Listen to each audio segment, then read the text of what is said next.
Subscribe करें और bell दबाएं ताकि कोई खबर रह न जाए।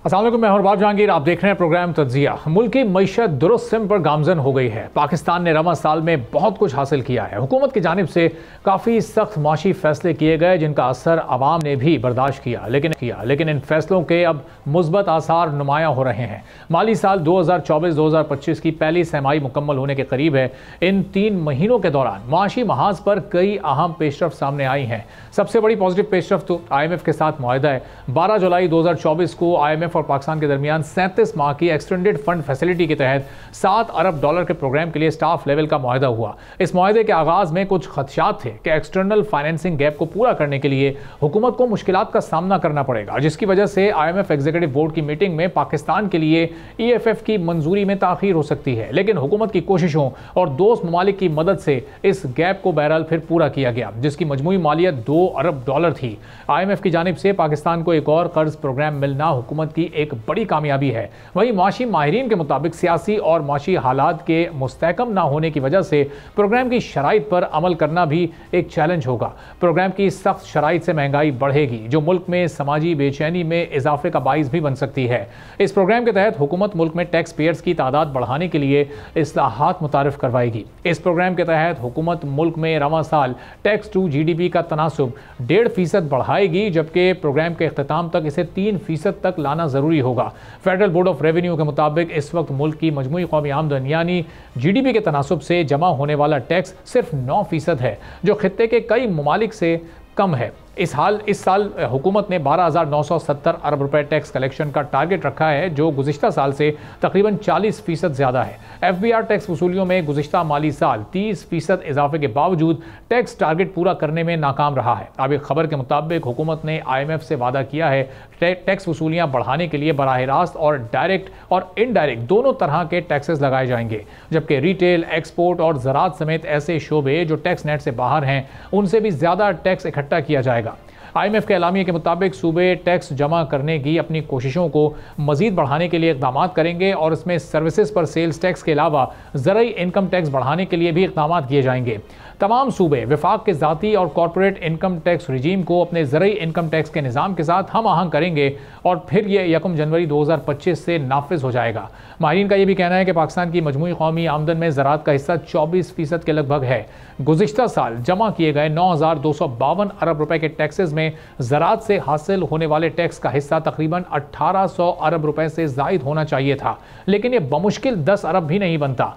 IMF की जानिब से एक शर्त यह भी रखी गई है कि स्टेट बैंक ऑफ पाकिस्तान गैर मुल्की ज़र मुबादला के ज़खायर बढ़ाने के साथ इकोनॉमिक शॉक से बचने के लिए एक्सचेंज रेट को फ्लेक्सिबल रखेगा। इसके साथ साथ फॉरेन एक्सचेंज मार्केट में कारोबार शफाफ बनाने के लिए भी इक़दाम जारी रखे जाएंगे। IMF प्रोग्राम के तहत मुल्क में तवानाई के शोबे की रेट को बहाल करने और कीमतों की बर वक्त एडजस्टमेंट और लागत में कमी के लिए फैसला कुन इस्लाहात लाने पर भी हुकूमत ने रजामंदी जाहिर की है। इसी तरह बिजली की प्रोडक्शन कैपेसिटी में मजीद गैर ज़रूरी इजाफे से गुरेज के जरिए फाइनेंशियल रिस्क को कम करना भी इन शराइत में शामिल है। माहिरीन का ख्याल है कि इस डील की सूरत में बिजली के नर्ख बढ़ेंगे और ऐसी सूरत में हुकूमत सार्फिन को कोई रिलीफ देने की पोजीशन में दिखाई नहीं देती है। हुकूमत ने IMF से इस बात का भी वादा किया है कि मुल्क में कारोबारी माहौल को बेहतर बनाने के लिए रियासती पॉलिसीज में बिगाड़ को दूर किया जाएगा। सरकारी इदारों के ऑपरेशंस और मैनेजमेंट को बेहतर बनाने के साथ निजकारी का अमल भी तेज किया जाएगा। हुकूमत ने यह भी वादा किया है कि स्पेशल इकोनॉमिक जोन्स को दी गई मुराद बतदरीज खत्म की जाएंगी, ज़रूरी सपोर्ट प्राइस और दीगर सब्सिडीज भी मरहला वार खत्म कर दी जाएंगी और किसी भी शोबे में गारंटीड मुनाफा नहीं दिया जाएगा। हुकूमत ने करप्शन खत्म करने के साथ साथ गवर्नेंस और शफाफियत पैदा करने वाली इस्लाहात की भी यकीन दहानी कराई है। अब इस सब पर अमल दरामद कितना मुश्किल होगा, जो टर्म्स एंड IMF के प्रोग्राम की सूरत में और लिमिटेशंस की सूरत में इस वक्त हुकूमत पाकिस्तान पर आयद हो जाएंगी, उससे पाकिस्तान की ग्रोथ में किस हद तक कमी आ सकती है, इस पर हम बात करेंगे। सलमान शाह साहब, साबिक वज़ीर ख़जाना, हमारे साथ मौजूद हैं। सलमान साहब, बहुत शुक्रिया प्रोग्राम के लिए, आपने वक्त निकाला। ये $7 अरब की इस वक्त पाकिस्तान के लिए कितनी अहमियत है? जब अगर इसको हम सालाना बुनियाद पर देखें तो हर साल हमें $2.3 अरब अगर मिलते हैं तो पाकिस्तान की जो बुनियादी ज़रूरत है वो इससे पूरी हो जाएगी।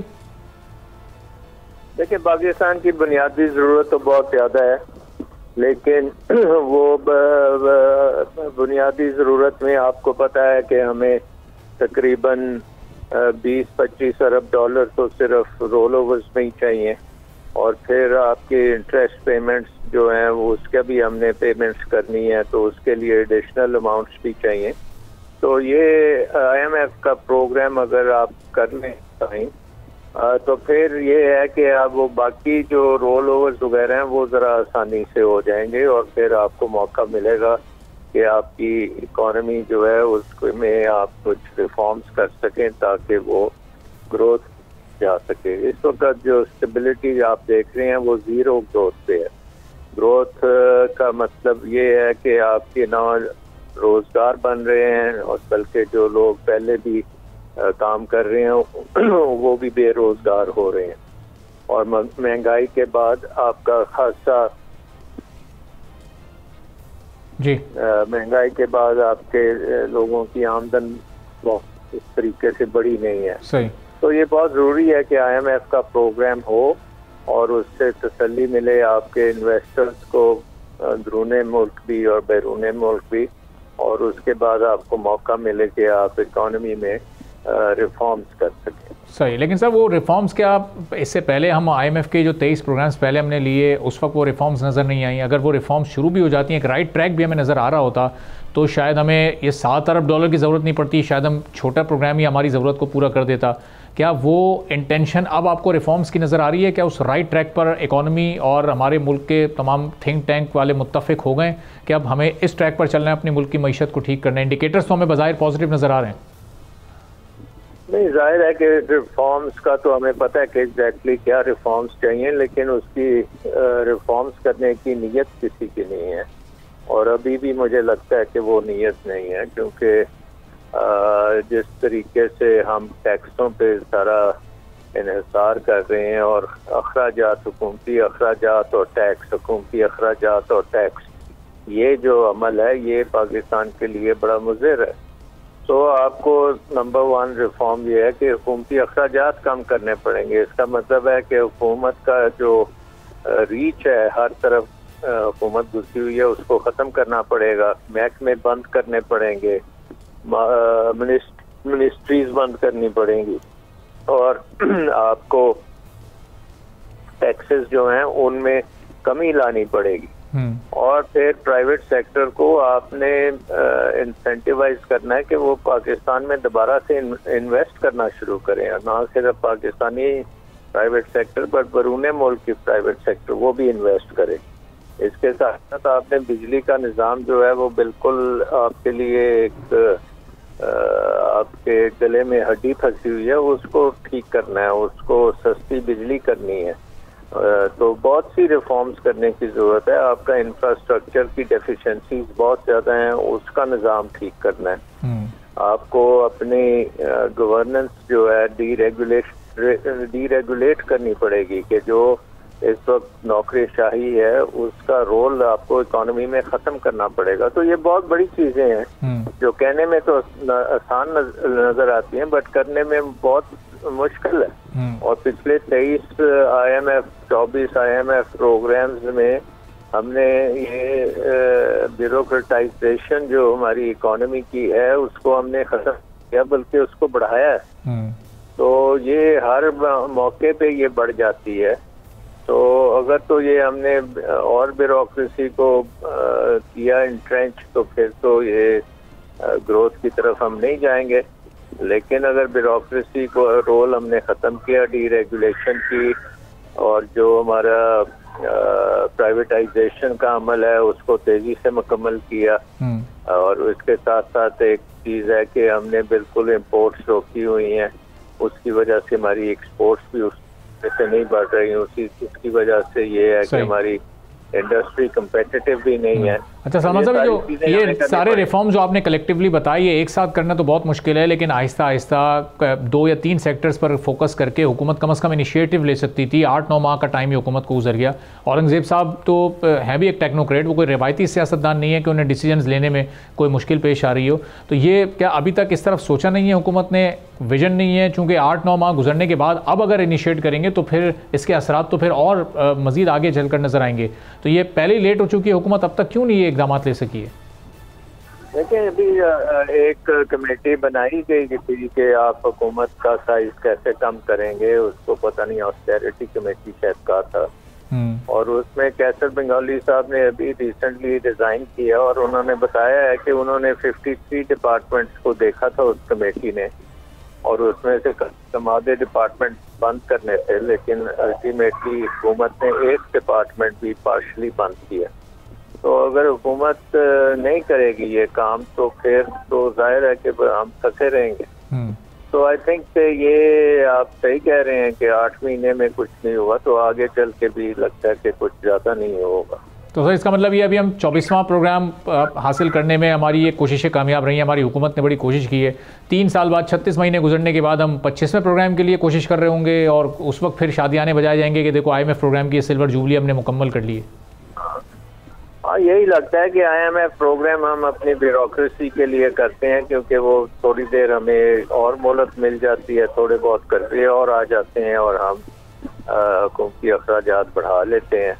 लेकिन अब ये हमें बिल्कुल हमारे पास अब फर्दर टाइम नहीं है। अनफॉर्चुनेटली कोई सुन नहीं रहा ये बात, और अल्लाह खैर करे।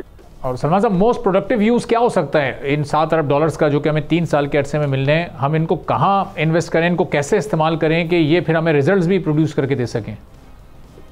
देखिए, ये 7 अरब डॉलर तो आपके रिजर्व्स में जाएंगे सारे के सारे, क्योंकि रिजर्व जो हैं उसके साथ आपकी स्टेबिलिटी थोड़ी बहुत करेंसी की आती है। लेकिन आप जैसे आपको पता है कि ये हमारे जो बैरून मुल्क कर रहे हैं वो तकरीबन अब तो 1,40,000 बिलियन के हो चुके हैं, यानी कि 140 बिलियन डॉलर्स के हमारे बैरून मुल्क कर रहे हैं, और 7 बिलियन डॉलर तो उनके मुंह में जीरा वाली बात है। ये 7 बिलियन डॉलर खर्चने के लिए नहीं है, ये सिर्फ दिखाने के लिए है कि हमारे साथ IMF जुड़ा हुआ है, और IMF की जो प्रिस्क्रिप्शंस हैं हम वो फॉलो कर रहे हैं, और IMF के ख्याल में हम अपने जो कर्जे आगे चल के कम से कम 3 साल जो प्रोग्राम होगा उसमें हम उनको मैनेज करते रहेंगे। मैं ये नहीं कह रहा कि उनको हम पे करते रहेंगे, बट मैनेज करते रहेंगे, और इसी की बेसिस पे आगे काम चलेगा। अगर ये IMF प्रोग्राम नहीं होगा तो फिर पाकिस्तान को शदीद बुरहान का सामना है। बहुत बहुत शुक्रिया सलमान शाह साहब, साबिक वज़ीर ख़जाना हमारे साथ मौजूद थे। और अब देखना यह है कि हुकूमत पाकिस्तान किस तरह से पाकिस्तान की इकॉनमी को बेहतर करने के लिए इक़दाम करती है। पहली प्राइवेटाइजेशन एक लंबे अरसे के बाद बड़ी कामयाबी के साथ होने जा रही है, लेकिन उस पर भी जो कायमा कमेटी है प्राइवेटाइजेशन की उसको खासे एतराज़ात हैं। एक ब्रेक के बाद कमेटी मेंबर सैर कामरान साहब हमारे साथ मौजूद होंगी, उनसे मज़ीद गुफ्तगू करेंगे।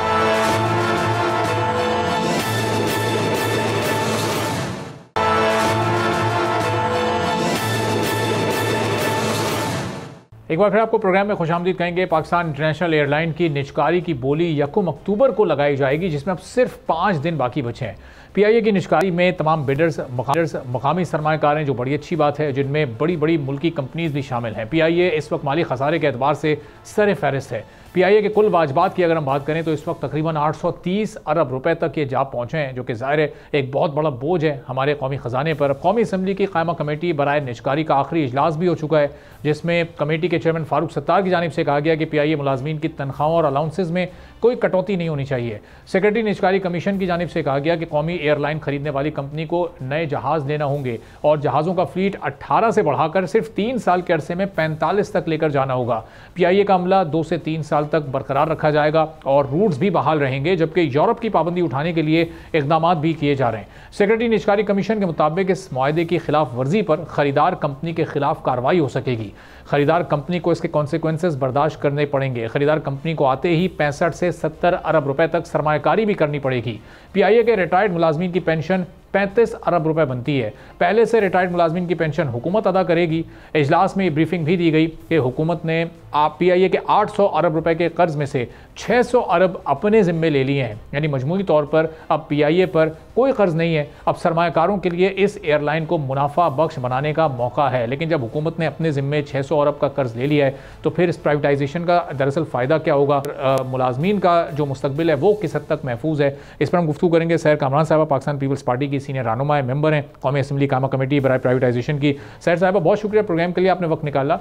अब ये प्राइवेटाइजेशन इस वक्त एक कामयाब मिसाल के तौर पर पेश करना बड़ा ज़रूरी है, चूँकि तमाम लोकल इन्वेस्टर्स हैं और एक लंबे अरसे के बाद पाकिस्तान में कोई कामयाब प्राइवेटाइजेशन होने जा रही है। लेकिन ये जो इशूज़ दरमियान में आ रहे हैं, अक्टूबर में इस प्राइवेटाइजेशन को मुकम्मल होना, आपके नज़दीक स्मूथ तरीके से सब कुछ हो जाएगा, मामलात हुकूमत और बिडर्स के दरमियान तय पा जाएंगे?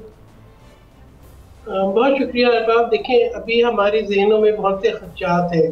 आपने जैसे कि बताया कि हमें इत्मीनान तो दिलाया गया है कि पहले दिन से जो है हम जो कायमा कमेटी है उसके मेंबरान को इस बात पे तहफ़्फ़ुज़ात भी थे, तशवीश भी थी कि जो 7,000 से ज़्यादा जो PIA के मुलाजमीन हैं, इसके अलावा डेली वेजर्स भी हैं, उनकी जॉब गारंटीज़ क्या होंगी, क्या उनको उनके वाजिबात, उनकी तनख्वाहें मिलेंगी, उनको कितने अरसे तक रिटेन किया जाएगा, ये सवालात थे। फिर इसके साथ साथ जो है कि जैसे आपने बताया कि 825-830 अरब का जो है वो बैड डेट है, कर्जे हैं, जिसकी लाइबिलिटीज, जिसमें से जो है वो 200 अरब ट्रांसफर की जा रही है, जो कि फिर वो लॉन्ग रन में थ्रू ऑपरेशन जो है जो भी खरीदार होंगे वो उसको अदा कर सकते हैं। बाकी एक होल्डिंग कंपनी बना के, जिस होल्डिंग कंपनी में PIA के होटल भी हैं, रोजवेल्ट वगैरह और दीगर प्रॉपर्टीज हैं, उसको ट्रांसफर कर दिए गए हैं।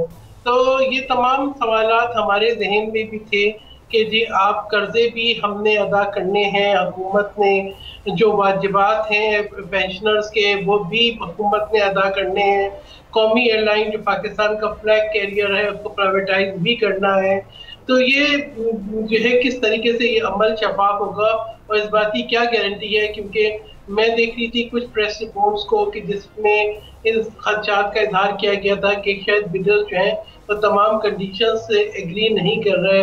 वो जो एक $500 मिलियन की इन्वेस्टमेंट करनी है या फ्लीट बढ़ानी है या जो है वो मुलाजमीन को रिटेन करना है या जो है वो ये कह रहे हैं कि जो सेल प्रोसीड है उसी को वो इन्वेस्ट करना चाहते हैं।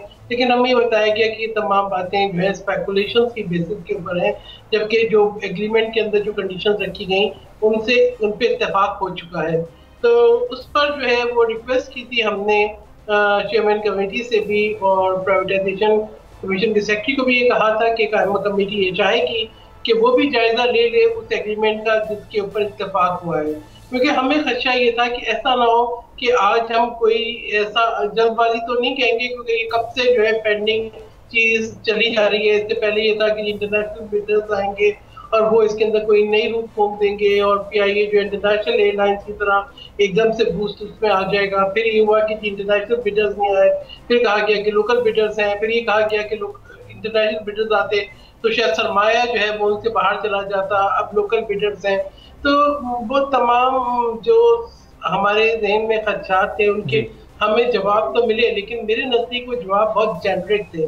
तो जब मैंने ये कहा कि हमारे सामने जो है मुआहिदा रखा जाए, चाहे वो इन कैमरा इजलास कर लें, लेकिन ये कि हम इत्मीनान चाहते हैं कि वो जो कंडीशंस जिनकी आप हमसे बात कर रहे हैं, वो जो गारंटीज जो आप चाह रहे हैं, बिडर्स ने उस पर एग्री कर लिया है। तो हमें बताया गया कि अभी जो है वो बिडर्स ने उस पर इनिशियल करने हैं, वो कैबिनेट से अप्रूव होगी, उसके बाद जो है निष्कारी का अमल होगा जिसकी तारीख 1 अक्टूबर है, which is just like it's on the hand. तो ये इस किस्म के जो है ना हमारे। अच्छा सैयद साहब, ये इसमें जो एक बड़ा ही अहम नुक्ता है कि जब प्राइवेटाइजेशन किसी इदारे की जाती है तो मकसद ये होता है कि कौमी ख़जाने पर से उसके बोझ को ख़त्म किया जा सके। यहाँ तो 600 अरब का बोझ हुकूमत खुद ख़जाने पर डालने को तैयार है, जो इसका इस वक्त खसारा है। तो अगर वो आने वाला ग्रुप उसकी जिम्मेदारी नहीं लेगा तो इस प्राइवेटाइजेशन का फ़ायदा क्या होगा? सिर्फ मैनेजमेंट की तब्दीली होगी, बाकी तो कोई तब्दीली नहीं होने जा रही। नहीं, देखिए, एक तो वो कहते हैं कि इतने जो है लाइबिलिटीज के साथ कोई खरीदार नहीं आता जिसके वो इतनी लाइबिलिटीज नहीं लेगा। दूसरा जो PIA की प्रॉपर्टीज हैं जिसकी समझते हैं उस एसेट की वैल्यू है, अब ये तो नहीं बताया गया कि उस एसेट की वैल्यू अभी क्या एसरटेन हुई है, उससे जो है उन कर्जों को सेटल किया जाएगा, किया जा सकेगा या नहीं किया जा सकेगा, ये भी अभी सवालिया निशान है। हाँ, हमें ये बताया गया कि जो प्राइवेट कंपनी आ जाएगी जो इसको परचेज करेगी वो इसके जो ऑपरेशन को बढ़ाएगी। इस वक्त जो है हुकूमत जो है वो कर्जे अदा कर रही है, तो वो जो है नई जो उसके अंदर इंडक्ट नहीं कर पा रही नए जहाज, वो जो है सहूलतें जो इंटरनेशनल एयरलाइंस में है वो नहीं, उस तरह की सीट्स नहीं लगा पा रही, उस तरह का इंटरनेट फैसिलिटीज लगा पा रही। हालांकि उन्होंने बताया कि काफी इंप्रूवमेंट्स हुई हैं, इस वक्त PIA ऑपरेशनल प्रॉफिट में है। तो मेरा बारहा यही सवाल था कि आप ये बताएं कि 2010-2011 में भी PIA जो ऑपरेशनल प्रॉफिट में थी, और उस वक्त कोड शेयरिंग की बात हुई थी कि तुर्किश एयरलाइन के साथ कोड शेयरिंग होगी, जिससे PIA का ऑपरेशन बढ़ जाएगा। लेकिन हमने बाद में देखा कि निजकारी का जहन बन गया, पीपल्स जो PIA की जो रूट्स हैं उनको भी जो है निजी एयरलाइंस को जो है बेच दिया गया, या दूसरी एयरलाइंस को जो है प्राइवेट एयरलाइंस को दे दिया गया। और फिर उसके बाद मुझे एक स्कैंडल खड़ा हुआ PIA के पायलट्स के लाइसेंस को लेकर। आप देखें कि वो एयरलाइन जिसने दुनिया की बेहतरीन एयरलाइन बनाई, वो एयरलाइन जो पाकिस्तान का फ्लैग कैरियर है, वो एयरलाइन जो कि पाकिस्तान की आन बान शान है, उसकी आज ये हालत हो गई कि आज उसको बेचा जा रहा है, और वो भी एक एक कर्जे हुकूमत और जो है पेंशन वाजिब अदा हुकूमत के जिम्मे है। लेकिन सर, तो ये तमाम इस पूरी डील की जो क्लैरिटी है वो अभी तक आपकी कमेटी को क्यों नहीं दी जा रही है? आप लोग की जो प्राइवेटाइजेशन कमेटी है उसकी बड़ी इंपॉर्टेंस है इस तनाजुर में कि 7 साल में जब ये मिनिस्ट्री अलहदा की गई अगस्त 2017 में, उसके बाद से कोई एक भी कामयाब प्राइवेटाइजेशन पाकिस्तान में नहीं हो सकी है। तो ये 7 साल में मिनिस्ट्री के पास कुछ नहीं है दिखाने को, तो ऐसी सूरत में तो बिल्कुल क्रिस्टल क्लियर चीज़ें होनी चाहिए थी, बहुत फास्ट पेस होना चाहिए था। ये हम जून जुलाई में तो नहीं बात कर रहे हैं, हम 25 सितंबर को बात कर रहे हैं, जब 5 दिन बाद ये अमल शुरू होना है, और अभी तक क्लैरिटी नहीं है। देखिए, बात यह है कि मैंने बताया ना कि हमें जेनरिक जवाब जरूर मिले।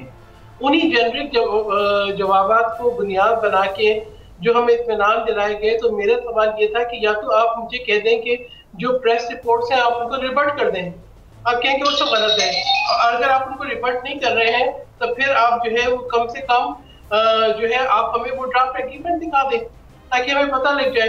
तो हमें ये कहा गया कि जब ये प्रोसेस होगा तो उस वक्त डिप्टी प्राइम मिनिस्टर से रिक्वेस्ट करेंगे, चेयरमैन स्टैंडिंग कमेटी, और हमें भी किसी प्रोसेस में इन्वॉल्व किया जाएगा, और ट्रांसपेरेंट प्रोसेस होगा और लाइव बिड होगी। ये बातें कही गई हैं, लेकिन देखिए सवालात हमारे जहनों में बहुत सारे हैं, और सबसे ज्यादा जो हम नहीं चाहते कि एक आप पहले देखें कि महंगाई है, अनएम्प्लॉयमेंट है, एक नया क्राइसिस ह्यूमैनिटेरियन खड़ा हो जाए, 7,000 से ज्यादा लोग हैं, फिर डेली वेजर्स हैं। तो हमें बताया कि क्योंकि ऑपरेशन बढ़ाए जाएंगे, नए जहाज आएंगे, तो तरबियत याफ्ता अमले की जरूरत होगी, तो ये लोग सब रिटेन किए जाएंगे।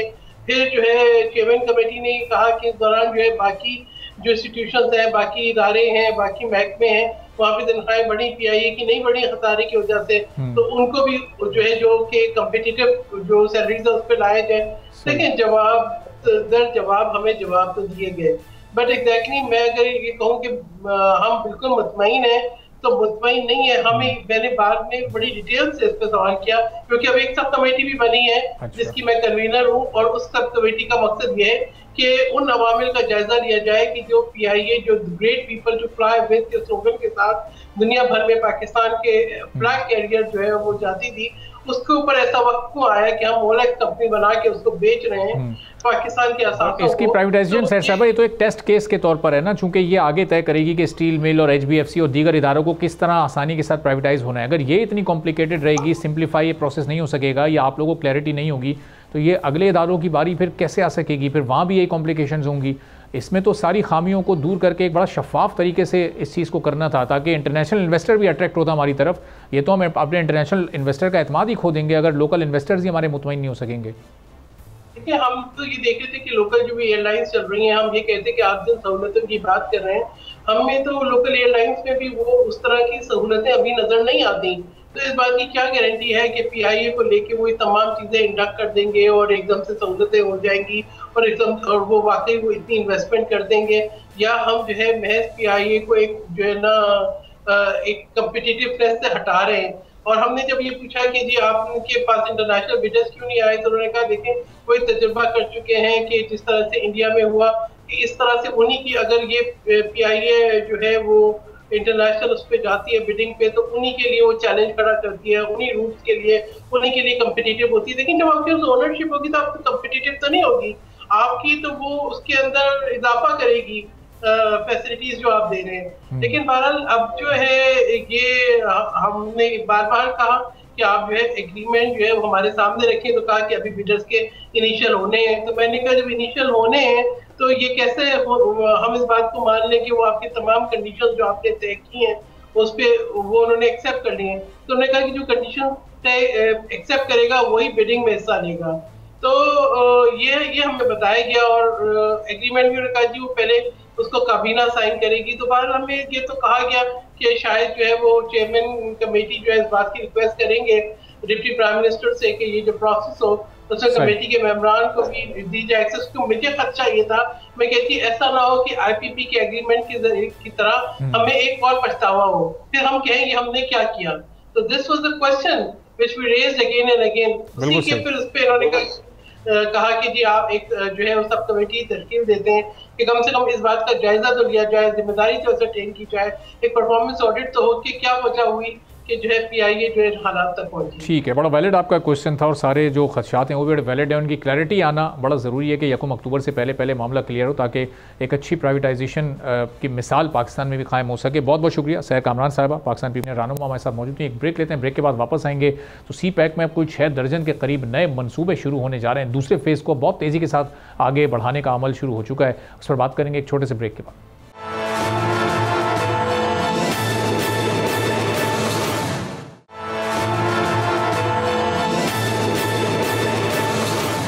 एक बार फिर आपको प्रोग्राम में खुशामदीद कहेंगे। 2015 में शुरू होने वाले चीन पाकिस्तान इक़्तिसादी राहदारी सी पैक के तहत कई मंसूबे मुकम्मल हो चुके हैं। सी पैक के अगले मरहले में L1 की अपग्रेडेशन है, खुसूसी इक़्तिसादी जोन्स हैं और ज़राअत पर इस वक्त काम जारी है। सी पैक पाकिस्तान के जुनूब मगरबी गवादर की बंदरगाह को शमाल मगरबी चीन के सिंकियांग से मिलाता है, जिससे एनर्जी, ट्रांसपोर्टेशन और सनती शोबे मजबूत हो रहे हैं। सी पैक मनसूबे से पाकिस्तान के मुख्तलिफ शोबों में ज़बरदस्त नताइज बरामद हुए हैं।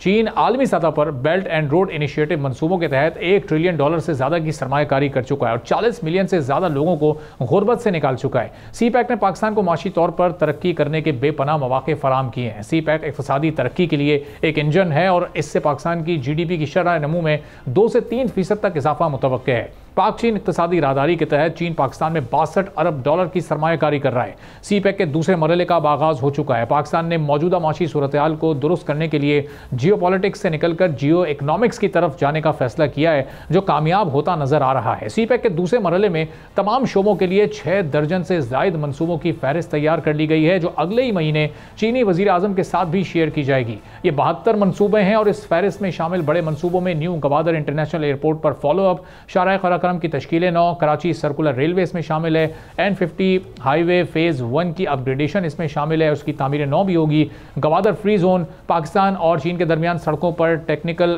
ताउन को मजबूत बनाना भी इसमें शामिल है। फिर धाबेजी स्पेशल इकनॉमिक जोन 2, गवादर बंदरगाह पर सहूलियात की तामीर में तेजी लाना ताकि गवादर बंदरगाह को साहिली शहर के तौर पर मुकम्मल तौर पर यूटिलाइज किया जा सके। और इस फहरिस्त में मजीद मनसूबे भी शामिल हैं जो पाकिस्तान की माशी हालात और तरक्की की रफ्तार को तब्दील कर सकते हैं। अब इस वक्त इस फेज़ 2 को मजीद कितना तेज़ करने की ज़रूरत है। फेज़ 1 से जो हमें तवक्कुआत थी क्या वो हासिल हो सकी हैं या नहीं, और जिसको 10 साल पहले गेम चेंजर के तौर पर मुतारिफ करवाया जाता था इस प्रोजेक्ट को, क्या वाकई पाकिस्तान की इकॉनमी में गेम चेंजर साबित हुआ? इस पर हम डिस्कशन करेंगे। डॉक्टर तलत शब्बीर साहब डायरेक्टर हैं चाइना पाकिस्तान स्टडी सेंटर के, सी पैक के एक्सपर्ट भी हमारे साथ मौजूद हैं। बहुत बहुत शुक्रिया तलत साहब, आपने प्रोग्राम के लिए वक्त निकाला। अब ये 10 साल पहले हम ये समझते थे कि गेम चेंजर है और अगले 5 से 6 साल में पाकिस्तान की इकॉनमी में ये एक बड़ा मेजर शिफ्ट लेकर आएगा। वो तवक्कुआत जो हमें इससे पूरी थी, क्या वो इस वक्त पूरी हो रही हैं? सी पैक का जो पेस है, जो स्पीड है, क्या वो अपने उस तसलसल को कायम रख सका है जिस स्पीड के साथ और जिस ज़ोर शोर के साथ इसको शुरू किया गया था?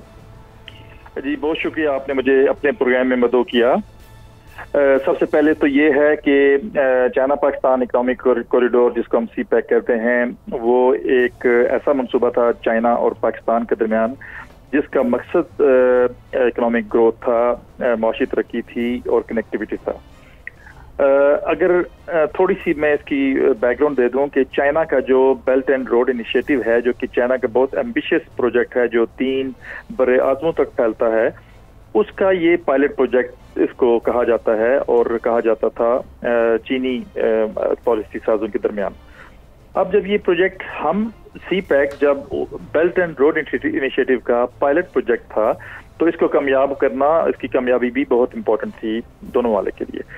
देखिए, जब ये 10 साल पहले प्रोजेक्ट कंसीव हुआ और फिर इस पे काम शुरू हुआ, तो एक चाइना के लिहाज लिए तो शायद इतना बड़ा प्रोजेक्ट नहीं था, लेकिन पाकिस्तान के लिए ये बहुत बड़ा प्रोजेक्ट था। मैं अभी 10 साल गुजर जाने के बाद अगर आप मुझसे पूछेंगे कि इससे हमें क्या फ़ायदा हुआ, तो डेफिनेटली अगर कोई शख्स कहता है कि इससे फ़ायदा नहीं हुआ, मैं उससे एग्री बिल्कुल नहीं करूँगा। इसलिए कि आपके सी पैक की वजह से बहुत सी तब्दीलियाँ आई आपके माशी जो होराइजन था उसके ऊपर।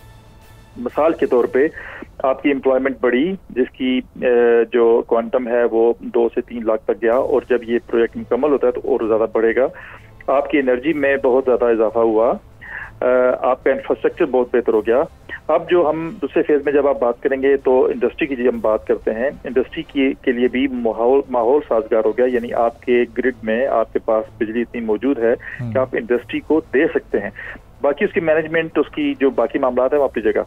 लेकिन यह कि सी पैक को 10 साल गुजरने के बाद मैं एक कहूँगा कि आपकी मुआशी जो पूरा एक फ्रेमवर्क था उसमें डेफिनेटली सी पैक ने अपना किरदार अदा किया, और सी पैक और किरदार अदा करेगा अगर हम इसको जितने मंसूबे आ रहे हैं या जितने मंसूबे चल रहे हैं उनके ऊपर दिलजमी से काम करेंगे और उनको कामयाब करने की कोशिश करेंगे।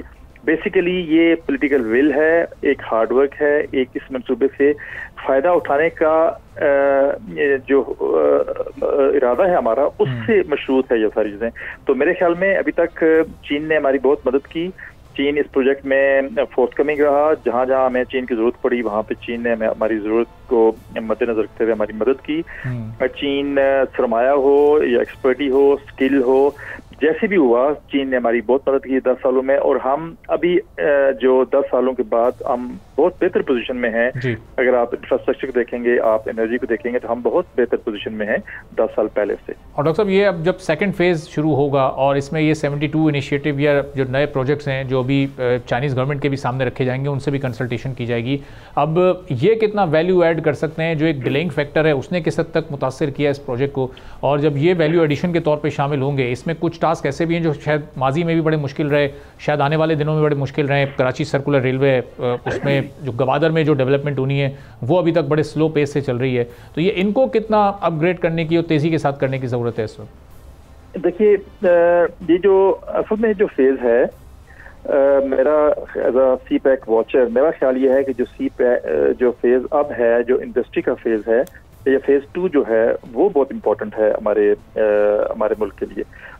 और अभी एक कोशिश की गई है कि थोड़ा सा फोकस होने की कोशिश की गई है। जब अभी हमारे प्राइम मिनिस्टर साहब ने मुलाकात की, वहाँ पे जाके ऑफिशियल से चीन का दौरा किया, उससे पहले हमारे डिप्टी वज़ीर आज़म जो थे, जो भी वज़ीर ख़ज़ाना रह चुके हैं, उनको भी माली मामलात का अंदाज़ा है, वो भी वहाँ पे गए। तो दोनों ममालिक के जो ऑफिशियल हैं और लीडर्स हैं, इनके दरमियान एक तो कंसेंसस है कि जी we must move on with these projects, और हमें ये हर हाल में, हर सूरत में ये करना है।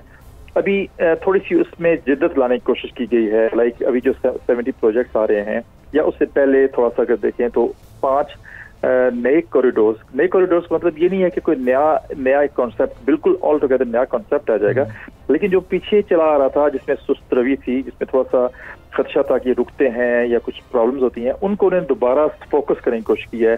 जैसे ग्रोथ कॉरिडोर की बात करते हैं, जिसमें इंडस्ट्री इंफ्रास्ट्रक्चर की बात है, स्पेशल इकोनॉमिक जोन की बात करते हैं, लाइवलीहुड है जो एग्रीकल्चर को करता है, इनोवेशन है जिसमें आईटी है, टेक्नोलॉजी है, और ग्रीन है जिसमें आप जो है ना एनवायरनमेंट के जो गोल ग्लोबली सेट होते हैं वो उसको फोकस करना है, और ओपन कॉरिडोर है जो कि इकोनॉमिक रिफॉर्म्स की बात करते हैं। अब देखिए, उन्होंने फोकस कर लिया। अभी हमें ये चाहिए, हमारे मुल्क में ये इस पे थॉट प्रोसेस होना चाहिए कि हमने अभी जो चीन की नई सोच है या नया फोकस है, और गवर्नमेंट ऑफ पाकिस्तान जो हमारी लीडरशिप भी समझती है कि ये फोकस करने से हम सी पैक से ज़्यादा फ़ायदा उठा सकेंगे, उन पे फोकस किया जाए। जो 72 प्रोजेक्ट्स की आप बात करें, इनमें से बहुत सारे ऐसे प्रोजेक्ट्स हैं जो कि पहले से जारी हैं, चल रहे हैं, लेकिन ये उनको नए सिरे से, शायद जैसा अभी ग्वादर की आपने खुद बात की कि फॉलो अप का प्रोजेक्ट है। अब प्रोजेक्ट्स तो सोचे जाते हैं, उनको कंसीव किया जाता है, उन पर अमल भी किया जाता है, लेकिन हमें देखना ये होगा क्या तमाम प्रोजेक्ट्स के अराउंड कोई हम एक ऐसा इकोसिस्टम बनाने में कामयाब हो गए हैं कि वो हमारी जो इकोनॉमिक ग्रोथ है उसमें तरक्की है उसमें किरदार अदा कर सकें। अगर ग्वादर में एयरपोर्ट बन गया तो क्या हम वहाँ पे उसका कोई ऐसा बिजनेस का इकोसिस्टम बना दिया हमने कि वो एयरपोर्ट जो है ना वो रवां हो जाएगा, और वो फिर हमें डिविडेंड्स उसके आना शुरू हो जाएंगे। तो हमारे यहाँ एक ज़रूरत समझ की है कि ये सोचा जाए और इस पे बहुत तुंदई से काम किया जाए कि क्या हम ऐसा बिजनेस इकोसिस्टम बना रहे हैं, ऐसा इन प्रोजेक्ट्स की प्रोडक्टिविटी के हवाले से कुछ ऐसा काम कर रहे हैं कि जब ये प्रोजेक्ट्स शुरू हो जाएं तो उनका हम फायदा उठा सकें। लेकिन ये बात बहरहाल अहम है कि मेंशन किया जाए कि चीन जो है वो हमारी मदद करने के लिए तैयार है। वो चाह रहे हैं कि आप ये 72 जो प्रोजेक्ट्स आ रहे हैं, 70 या 72 प्रोजेक्ट्स जो आ रहे हैं, इनके ऊपर दिलजमी से काम करें और यही हमारी मुआशी तरक्की का राज है। इसी में हमारी मैशत की बेहतरी का राज पिन्हा है। और डॉक्टर साहब एक क्लैरिटी जो होनी चाहिए वो स्पेशल इकोनॉमिक जोन से मुतालिक होनी चाहिए, चूँकि इस लिस्ट में भी धावे जी स्पेशल इकोनॉमिक जोन 2 शामिल है। तो IMF के पास चूँकि हम जा रहे हैं, ये वो वक्त है जब IMF का प्रोग्राम लेने के लिए हमारी हुकूमत ने बड़ी मेहनत की है और IMF की एक शर्त भी है कि हम स्पेशल इकोनॉमिक जोन मजीद नहीं बनाएंगे, चूँकि पाकिस्तान की इकॉनमी में शायद अभी उनको ये गुंजाइश नज़र नहीं आ रही। तो चाइना के साथ मिलकर जो ये स्पेशल इकोनॉमिक जोन्स बनने हैं, तो गवर्नमेंट टू गवर्नमेंट प्रोजेक्ट्स पर क्या IMF की वो शर्त लागू होती है? क्या उससे CPEC की स्पीड स्पेशल इकोनॉमिक जोन्स की हद तक क्या कुछ कम हो सकती है या वहाँ पर कोई चैलेंज दरपेश हो सकता है पाकिस्तानी गवर्नमेंट को?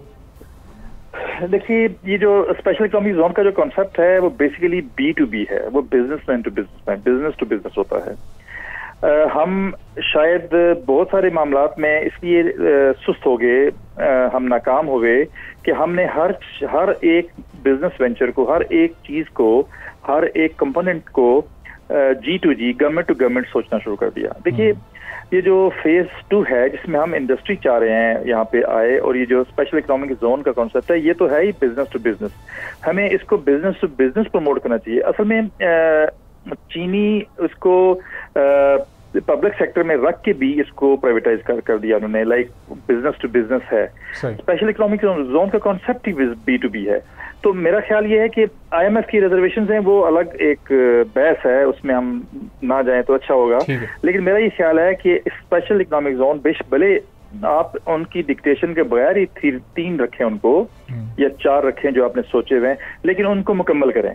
फॉर एग्जांपल रशिया की इकोनॉमिक जोन जो बनने जा रहा है, अभी देखिए बहुत सारे उसके जो टेक्निकल पहलू थे उसके ऊपर बहुत सारे लोगों के ये एतजाज़ थे जी कि ये जो जगह है ये मुनासिब नहीं है, इसमें और मसाइल थे कनेक्टिविटी के इसके to your port and airport और जैसे भी। लेकिन फिर भी जो बन गया, मेरे ख्याल में हमें तवज्जो मरकूज करनी चाहिए इनके ऊपर कि इनको कंप्लीट कर लिया जाए और इसको B2B की शक्ल दी जाए, इसको बिजनेसमैन को लाया जाए, इसमें जो लोकल हमारे इन्वेस्टर्स हैं, बाहर के इन्वेस्टर्स को तरगीब दी जाए और लोकल इन्वेस्टर्स को भी इंकरेज किया जाए कि वो इसमें आए और इन्वेस्टमेंट करें और एक प्रोडक्टिविटी बढ़ाएं।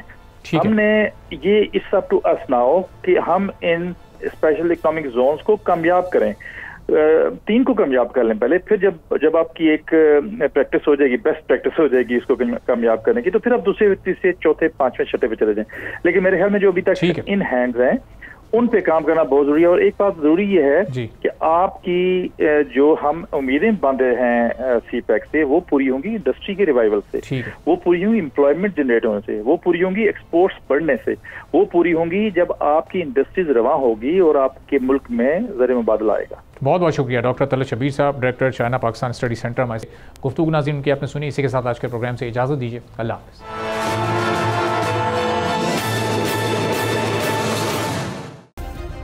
सब्सक्राइब करें और बेल दबाएं ताकि कोई खबर रह न जाए।